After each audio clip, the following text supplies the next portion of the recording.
15 जनवरी 2023 नेपाल की खूबसूरत पहाड़ियों के बीच एक ऐसी विमान दुर्घटना हुई जिसने पूरी दुनिया को झकझोर कर दिया। काठमांडू से पोखरा जा रही यति एयरलाइंस की फ्लाइट 691 अपनी मंजिल से कुछ ही सेकंड दूर थी, लेकिन अचानक सब कुछ बदल गया। इस हादसे में विमान में सवार सभी 72 लोगों की जान चली गई। यह नेपाल के पिछले 30 वर्षों की सबसे भयानक विमान दुर्घटनाओं में से एक थी। यति एयरलाइंस की यह एटिहाद 72 से 500 विमान काठमांडू से सुबह उड़ान भरती है। मौसम पूरी तरह साफ था और पूरी उड़ान सामान्य रही। विमान में 68 यात्री और 4 क्रू मेंबर सदस्य मौजूद थे। किसी को अंदाजा भी नहीं था कि यह सफर उनका आखिरी यात्रा साबित होगा।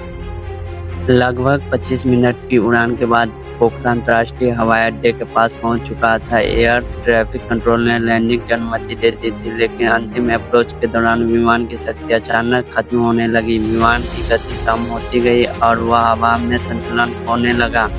कुछ ही सेकंड बाद विमान बाईं ओर तेजी से झुक गया और नीचे गिरने लगा। कुछ ही पलों में वह जमीन से टकरा गया। दुर्घटना के बाद जांचकर्ताओं ने ब्लैक बॉक्स की विश्लेषण किया। जांच में सामने आया कि अंतिम क्षणों में दोनों प्रोपेलर गलती से फेदर स्थिति में चले गए थे।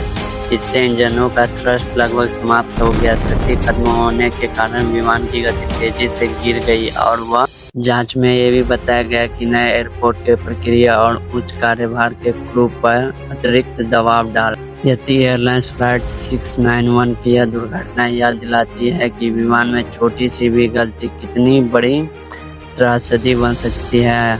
इस हादसे के बाद सुरक्षा प्रक्रिया, परीक्षण और संचालन संबंधी कई महत्वपूर्ण सिफारिशें की गई ताकि भविष्य में दुर्घटनाओं की संभावना कम हो सके। यह दुर्घटना आज भी दुनिया के सबसे चर्चित विमान हादसों में गिनी जाती है और उन 72 लोगों की याद हमेशा जीवित रहेगी जिन्होंने उस दिन जान गंवाई थी।